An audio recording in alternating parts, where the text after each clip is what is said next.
Set your radios to spooky. Then crank the dial all the way past that into full-on blood-soaked screaming horror. Welcome to PseudoPod. PseudoPod, episode 900 for January 5th, 2024. The Red Lodge by H.R. Wakefield. Narrated by Ant Bacon. Hosted by Sean Garrett. With audio by Chelsea Davis. Hello everyone. I hope you're all having a good start to the new year. I'm Sean Garrett, co-editor of PseudoPod, your host this week, which is not just our first story of 2024, not just our show's 900th episode, and thus reserved for an author of historical note, but also the beginning of this year's month-long public domain showcase in which we feature stories that have entered that hallowed state. We have a few milestones to note before we get started. From last year, it has been 15 years since I started with PseudoPod, 15 years since Graham Dunlop started with PseudoPod, 10 years since Alex Hoflick moved up to assistant editor, 5 years since Kitty Sarkozy started as an associate editor, 5 years since M.M. Shell, who presented me with a wonderful painting for my 15-year anniversary, started as an associate editor. In 2024, it will be 5 years since Kat Day and Ash Becker started with PseudoPod. And now, for episode 900, we have The Red Lodge by H.R. Wakefield, which was previously available only to PseudoPod subscribers. This story first appeared in Wakefield's collection They Return at Evening in 1928. Herbert Russell Wakefield, 1888 to 1964, was an English short story writer, novelist, publisher, and civil servant, chiefly remembered today for his ghost stories. He produced several short story collections during his lifetime, such as the aforementioned They Return at Evening, 1928, A Ghostly Company, 1935, The Clock Strikes 12, 1939, and Stirs from Sheol, 1961. He was an avowed believer in psychic phenomena and ghosts, although a stated skeptic. I will have more to say about him following this story. Your narrator this week is Ant Bacon. Ant is based in Manchester in the UK with his husband Neil. He is a screen and voice performer as well as a digital content creator, editor, and occasional writer. In short, he is a control freak who wants to do all the creative projects. When he isn't creating, he can be found walking his dog Hugo, watching indie films, or playing water polo. And now, check your lease, watch your child, and mind the river, because we have a story for you, and we promise you, it's true. The Red Lodge by H.R. Wakefield. I am writing this from an imperative sense of duty, for I consider the Red Lodge is a foul death trap and utterly unfit to be a human habitation. It has its own proper denizens, and because I know its owner to be an unspeakable blackguard to allow it to be used for his financial advantage. I know the perils of the place perfectly well. I wrote him of our experiences, and he didn't even acknowledge the letter. 2 days ago, I saw the ghastly pest house advertised in Country Life. So, anyone who rents the Red Lodge in future will receive a copy of this document as well as some uncomfortable words from Sir William. And that scoundrel Wilkes can take what action he pleases. I certainly didn't carry any prejudice against the place down to it with me. I'd been too busy to look over it myself, but my wife reported extremely favourably. I take her word for most things.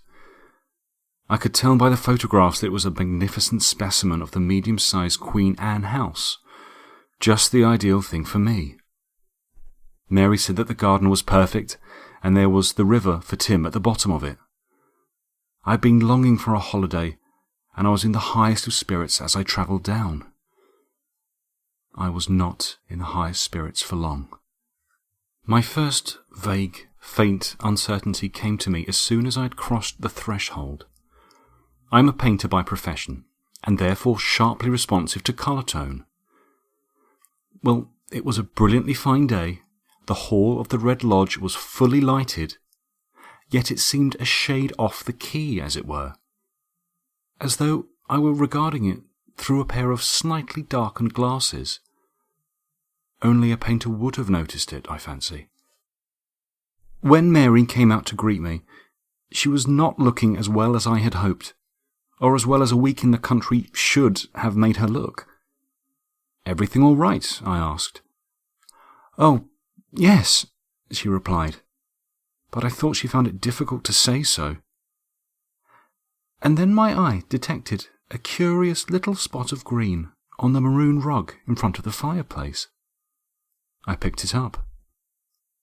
It seemed like a patch of river slime. "I suppose Tim brings those in," said Mary. "I found several. Of course he promises he doesn't."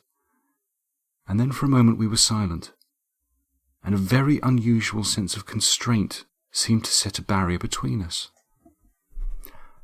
I went out to the garden to smoke a cigarette before lunch, and sat myself down under a very fine mulberry tree.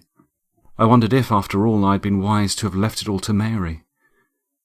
There was nothing wrong with the house, of course, but I am a bit psychic, and I always know the mood or character of a house. One welcomes you with the tail-writhing enthusiasm of a really nice dog, makes you at home, and at your ease at once. Others are sullen, watchful, hostile, with things to hide. They make you feel that you have obtruded yourself in some curious affairs which are none of your business. I have never encountered so hostile, aloof, and secretive a living place as the Red Lodge seemed when I first entered it. Well, it couldn't be helped, though it was disappointing. And there was Tim, coming back from his walk, and the luncheon gong. My son seemed a little subdued and thoughtful, though he looked pretty well. And soon we were all chatting away with those quick changes of key which occur when the respective ages of the conversations are 40, 33, and 6½. And after half a bottle of Mersol and a glass of port, I began to think I had been a morbid ass. I was still so thinking when I began my holiday in the best possible way by going to sleep in an exquisitely comfortable chair under the mulberry tree. But I had slept better. I dozed off. But I had the silly impression of being watched, so that I kept waking up in case there might be someone with his eye on me. I was laying back and could just see a window on the second floor framed by a gap in the leaves. And on one occasion, when I woke rather sharply from one of these dozes, I thought I saw for a moment a face peering down at me, and this face seemed curiously flattened against the pane. Just a carryover from a dream, I concluded. However, I didn't feel like sleeping any more, and began to explore the garden. It was completely walled in, I found, except at the far end, where there was a door leading through to a path which, running parallel to the right-hand wall, led to the river a few yards away. I noticed on this door several of those patches of green slime for which Tim was supposedly responsible. It was a dark little corner, cut off from the rest of the garden by 2 rowan trees. A cool, silent little place, I thought it. And then it was time for Tim's cricket lesson, which was interrupted by some infernal callers. But they were pleasant people, as a matter of fact. The local Canutes, I gathered, who owned the manor house. Sir William Prowse and his lady and his daughter. I went for a walk with him after tea. "Who had this house before us?" I asked. "People called Hawker," he replied. "But that was 2 years ago." "I wonder the owner doesn't live in it," I said. "It isn't an expensive place to keep up." Sir William paused, as if considering his reply. "I think he dislikes being near the river. I'm not sorry, for I detest the fellow. By the way, how long have you taken it for?" 3 months, I replied, till the end of October. "Well, if I can do anything for you, I shall be delighted. If you are in any trouble, come straight to me." He slightly emphasized the last sentence. I rather wondered what sort of trouble Sir William envisaged for me. Probably he shared the general opinion that artists are quite mad at times, and that when I had one of my lapses I should destroy the piece in some manner. However, I was duly grateful. I was sorry to find Tim didn't seem to like the river. He appeared nervous of it, and I was determined to help him overcome this, for the fewer terrors one carries through life with one, the better, and they can often be laid by delicate treatment in childhood. Curiously enough, the year before at Frinton, he seemed to have no fear of the sea. The rest of the day passed uneventfully. At least, I think I can say so. After dinner, I strolled down to the end of the garden, meaning to go through the door and have a look at the river. Just as I got my hand on the latch, there came a very sharp, furtive whistle. I turned around quickly, but seeing no one, I concluded it had come from someone in the lane outside. However, I didn't investigate further, but went back to the house. I woke up the next morning feeling a shade depressed. My dressing room smelt stale and bitter, and I flung its windows open. As I did so, I felt my right foot slip on something. It was one of those small, slimy green patches. Now, Tim would never come into my dressing room. An annoying little puzzle. How on earth had that patch, which question kept forcing its way into my mind as I dressed, how could a patch of green slime...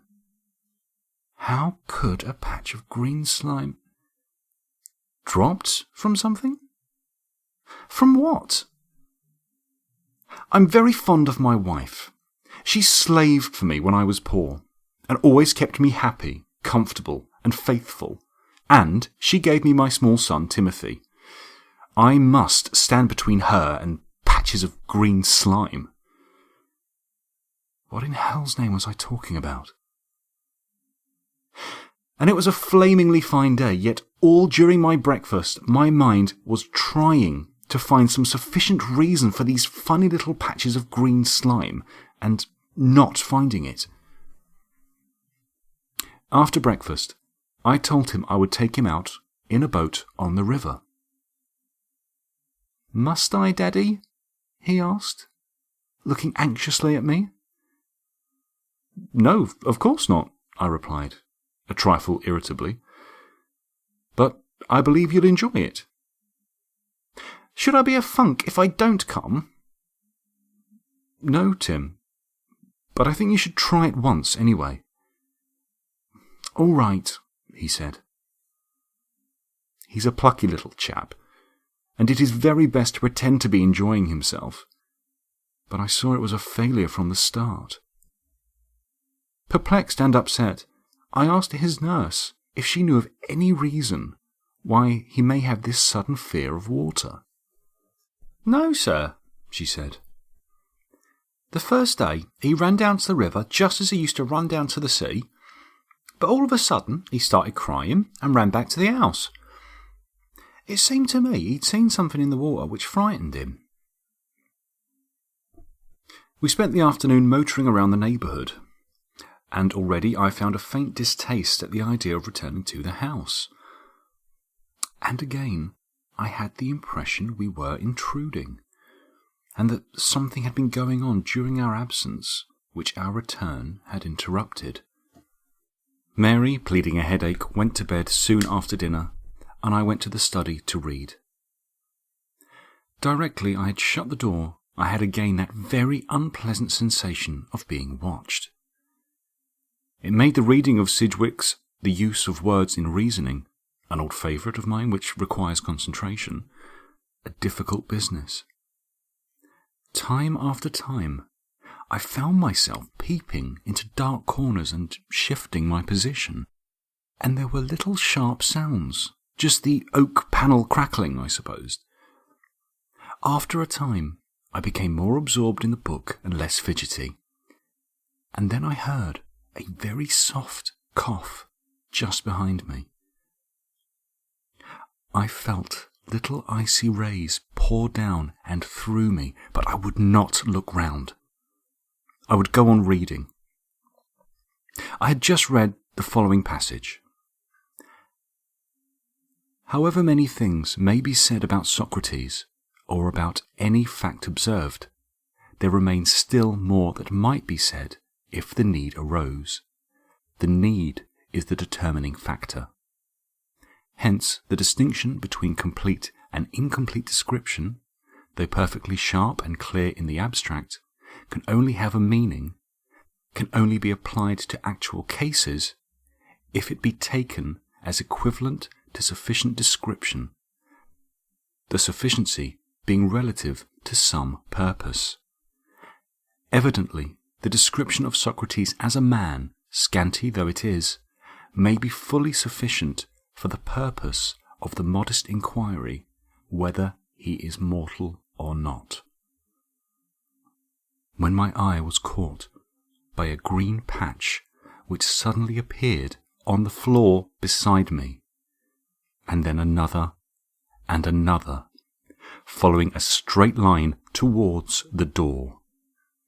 I picked up the nearest one, and it was a bit of soaking slime. I called on all my willpower, for I feared something worse to come, and it should not materialize. And then no more patches appeared. I got up and walked deliberately, slowly, to the door, turned on the light in the middle of the room, then came back and turned out the reading lamp and went to my dressing room. I sat down and thought things over. There was something very wrong with this house. I had passed the stage of pretending otherwise, and my inclination was to take my family away from it the next day. But that meant sacrificing £168, and we had nowhere else to go. It was conceivable that these phenomena were perceptible only to me, being half a Highlander. I might be able to stick it out if I were careful and kept my tail up, for apparitions of this sort are partially subjective. One brings something of oneself to their materialization. That is a hard saying, but I believe it to be true. If Mary and Tim and the servants were immune, it was up to me to face and fight this nastiness. As I undressed, I came to the decision that I would decide nothing then and there, and I would see what happened. I made this decision against my better judgment, I think. In bed, I tried to thrust all this away from me by a conscious effort to change the subject, as it were.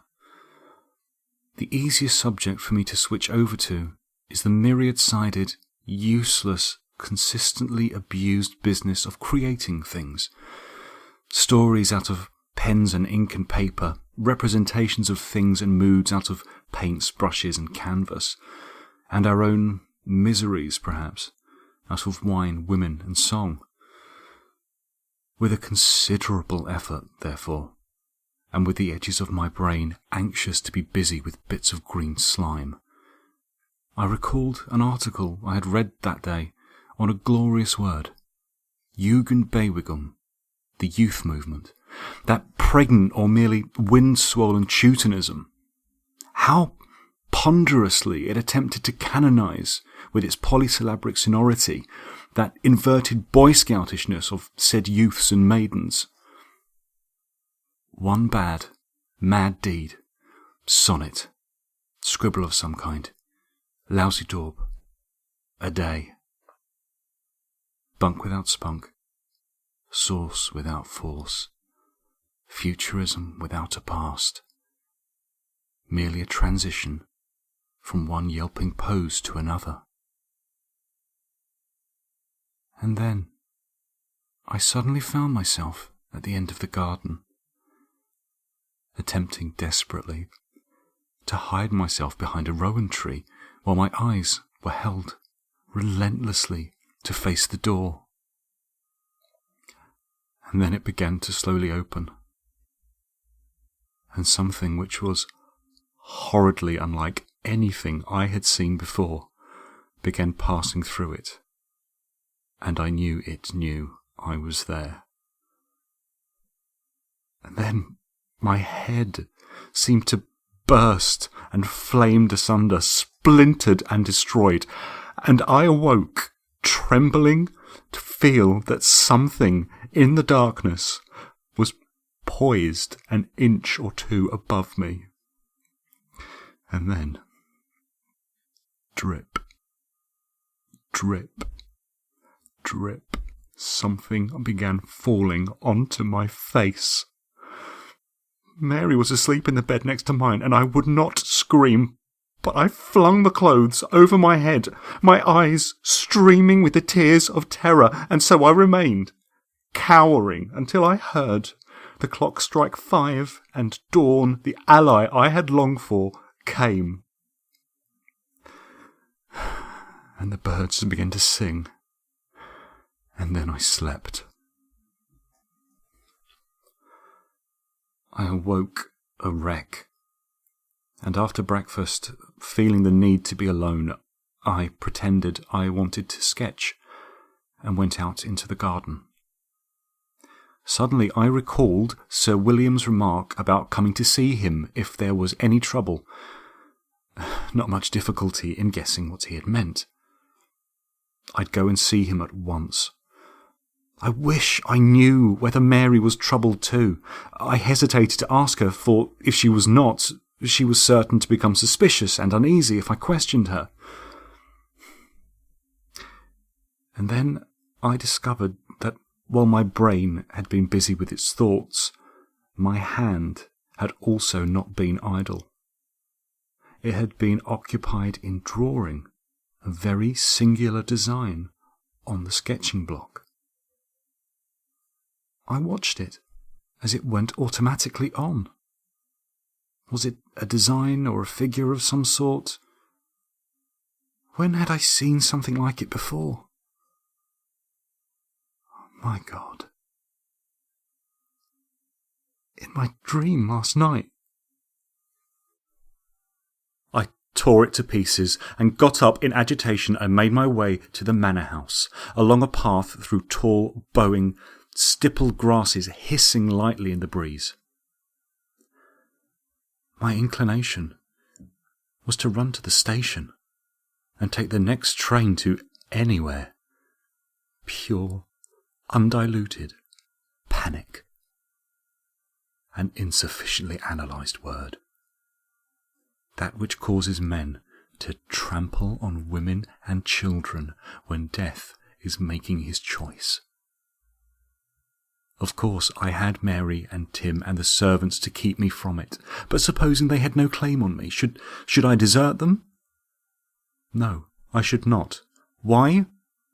Such things aren't done by respectable inhabitants of Great Britain. A people despised and respected by all other tribes. Despised as Philistines, but it took the jawbone of an ass to subdue that hardy race. Respected for what? Birkenhead stuff? No, not the noble lord, for there were no glittering prizes for those who went down to the bottom of the sea in ships. My mind deliberately restricting itself to such highly debatable jingoism, I reached the manor house, to be told that Sir William was up in London for the day, and would return that evening. Would he ring me upon his return? Yes, sir. And then, with lagging steps, back to the Red Lodge. I took Mary for a drive in the car after lunch. Anything to get out of that beastly place. Tim didn't come, as he preferred to play in the garden. In the light of what happened, I suppose I shall be criticised for leaving Tim alone with the nurse. But at that time I held the theory that these appearances were in no way malignant, and that it was more plausible that even if Tim did see anything, he wouldn't be frightened, not realizing it was out of the ordinary in any way. After all, nothing that I had seen or heard, at any rate during the daytime, would strike him as unusual. Mary was very silent, and I was beginning to feel sure, from a certain depression and oppression in her manner and appearance, that my trouble was hers. It was on the tip of my tongue to say something, but I resolved to wait until I had heard what Sir William had to say. It was a dark, sombre and brooding afternoon, and my spirits fell as we turned for home. What a home! We got back at 6. I had just stopped the engine and helped Mary out when I heard a scream from the garden. I rushed around to see Tim, his hands to his eyes, staggering across the lawn, the nurse running behind him, and then he screamed again and fell. I carried him into the house and lay him down on the sofa in the drawing room, and Mary went to him. I took the nurse by the arm and out of the room. She was panting and crying down a face of chalk. "What happened? What happened?" I asked. "I don't know what it was, sir, but we'd been walking in the lane and had left the door open.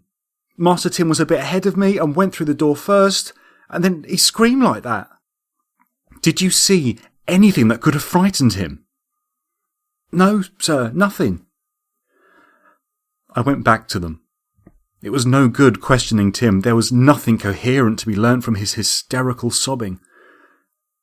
He grew calmer presently and was taken up to bed. Suddenly, he turned to Mary and looked at her with eyes of terror. "The green monkey won't get me, will it, Mummy?" No, it's all right now," said Mary.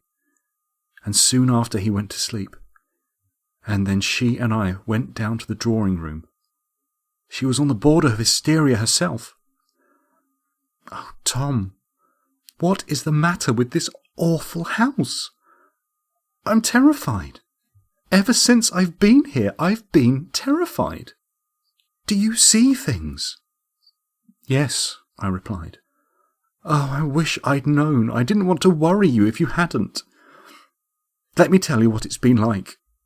On the day we arrived, I saw a man pass ahead of me into my bedroom. Of course, I only thought I had, and then I've heard beastly whisperings. And every time I pass that turn in the corridor, I know there's someone just around the corner. And then the day before you arrived, I woke suddenly, and something seemed to force me to go to the window. And I crawled there on my hands and knees and peeped through the blind. It was just light enough to see. And suddenly I saw someone running down the lawn, his or her hands outstretched, and there was something ghastly just beside him. And they disappeared behind the trees at the end. I'm terrified every minute." "What about the servants?" "Nurse hasn't seen anything, but the others have, I'm certain. And then there are those slimy patches. I think they're the vilest of all. I don't think Tim has been troubled until now, but I'm sure he's been puzzled and uncertain several times." "Well," I said, "it's pretty obvious we must clear out. I'm seeing Sir William about it tomorrow, I hope, and I'm certain enough of what he'll advise. Meanwhile, we must think over where to go. It is a nasty jar, though. I don't mean merely the money, though that's bad enough, but the fuss. Just when I hoped we were going to be happy and settled. However, it's got to be done. We should be mad after a week of this filth-drenched hole." Just then, the telephone bell rang. It was a message to say Sir William would be pleased to see me at 10:30 tomorrow. With the dusk, came that sense of being watched, waited for, followed about, plotted against an atmosphere of quiet, hunting malignancy.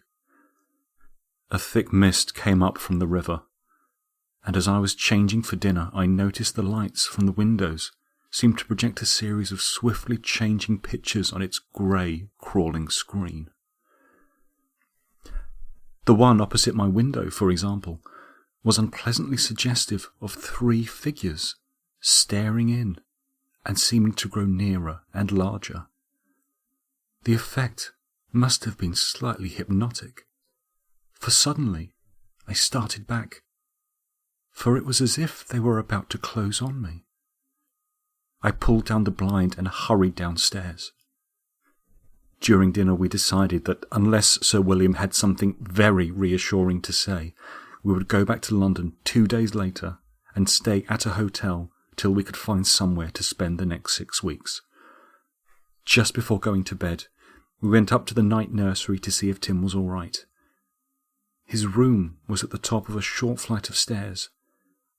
As these stairs were covered with green slime, and there was a pool of the muck just outside the door, we took him down to sleep with us. The permanent occupants of the Red Lodge waited till the light was out, but then I felt them come thronging, slipping in one by one, their weapon, fear. It seemed to me they were massed for an attack. A yard away, my wife was lying with my son in her arms, so I must fight. I lay back, gripped the sides of the bed and stove with all my might to hold my assailants back. As the hours went by, I felt myself beginning to get the upper hand, and a sense of exultation came to me. But an hour before dawn, they made their greatest effort. I knew that they were willing me to creep on my hands and knees to the window and peep through the blind, and that if I did so, we were doomed. As I set my teeth and tightened my grip till I felt racked with agony and sweat poured from me, I felt them come crowding round the bed and thrusting their faces into mine. And a voice in my head kept saying, insistently, "You must crawl to the window and look through the blind." In my mind's eye, I could see myself crawling stealthily across the floor and pulling the blind aside. But who would be staring back at me?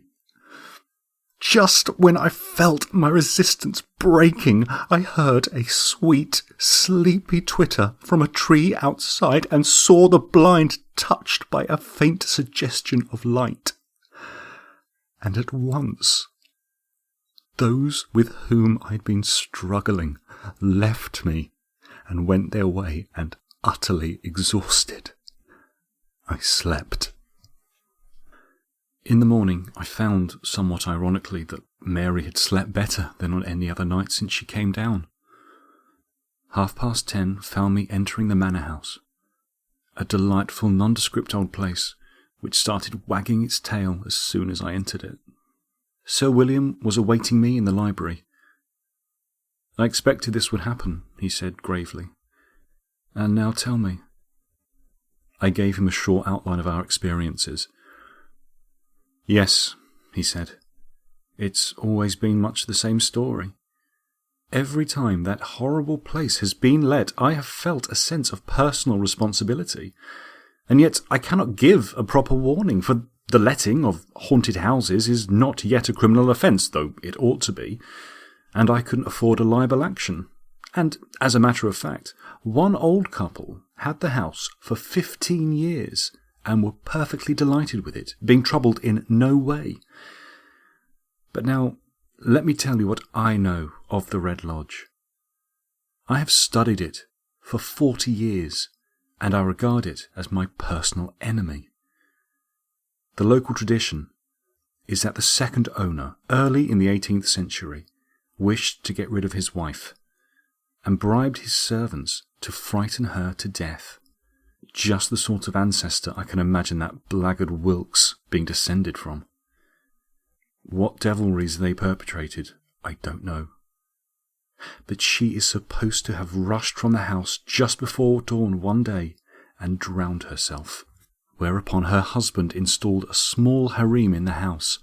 But it was a failure, for each of these charmers, one by one, rushed down to the river just before dawn, and finally the husband himself did the same.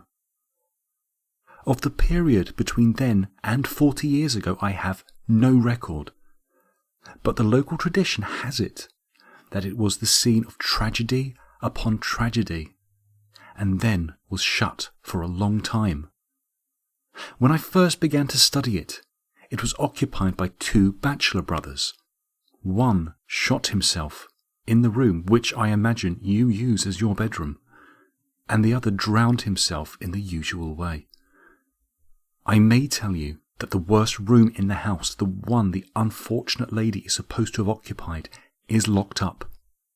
You know, the one on the 2nd floor. I imagine Wilkes mentioned it to you. Yes, he did, I replied. Said he kept important papers there.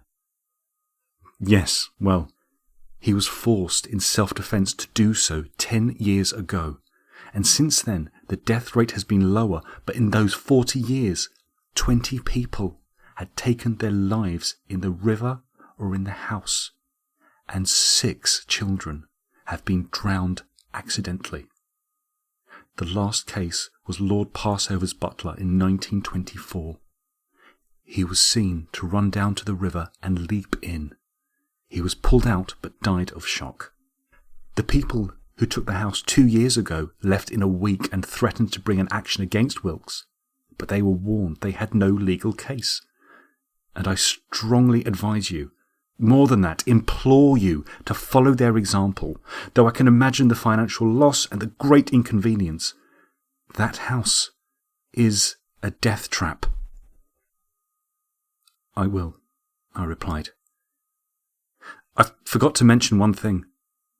When my little boy was so badly frightened, he said something about a green monkey. He did, Sir William said sharply. Well then, it is absolutely imperative that you should leave at once. You remember I mentioned the death of certain children? Well, in each case, they have been found drowned in the reeds just at the end of that lane, and the people about here have a firm belief that the green thing, or the green death, it's sometimes referred to as the first, and sometimes as the other, is connected with danger to children. Have you ever seen anything yourself? I asked. I go to the infernal place as little as possible, replied Sir William. But when I called on your predecessors, I most distinctly saw someone leave the drawing room as we entered it. Otherwise, all I have noted is a certain dream which recurs with curious regularity. I find myself at the end of the lane and watching the river, always in a sort of brassy half-light, and presently something comes floating down the stream. I can see it jerking up and down, and I always feel passionately anxious to see what it may be. At first, I think that it's a log, but when it gets exactly opposite me, it changes its course and comes towards me. And then I see. It is a dead body, very decomposed. And when it reaches the bank, it begins to climb towards me. And then I am thankful to say I always awake. Sometimes I have thought that one day I shall not wake just then, and that on this occasion something will happen to me. But that is probably merely a silly fancy of an old gentleman who has concerned himself with these singular events rather more than is good for his nerves. That is obviously the explanation, I said, and I'm extremely grateful to you. We will leave tomorrow. But don't you think we should attempt to devise some means by which other people may be spared this sort of thing, and this brute Wilkes can be prevented from letting the house again? I certainly do so, and we will discuss it further on some other occasion. Now, go and pack. A very great and charming gentleman, Sir William, I reflected, as I walked back to the Red Lodge. Tim seemed to have recovered excellently well, but I thought it wise to keep him out of the house as much as possible, so while Mary and the maids packed after lunch, I went with him for a walk through the fields. We took our time, and it was only when the sky grew black and there was a distant rumble of thunder and a menacing little breeze came from the west that we turned to come back. We had to hurry. As we reached the meadow next to the house, there came a ripping flash, and the storm broke. We started to run for the door to the garden, when I tripped over my bootlace, which had come undone, and fell. Tim ran on. I had just tied the lace and was on my feet again when something slipped through the door. It was green, thin, tall. It seemed to glance back at me, and what should have been its face was a patch of soused slime. At that moment, Tim saw it, screamed, and ran for the river. The figure turned and followed him, and before I could reach him, hover over him, Tim screamed again and threw himself in, and a moment later I passed through a green and stenching film and dived after him. I found him, writhing in the reeds, and brought him back to the bank. I ran with him in my arms into the house, and I shall not forget Mary's face as she saw us through the bedroom window. By 9 o'clock we were all in a hotel in London, and the Red Lodge was an evil, fading memory. I shut the front door when I had packed them all into the car. As I took hold of the doorknob, I felt a quick and powerful pressure from the other side, and it shut with a crash. The permanent occupants of the Red Lodge were in sole possession once more.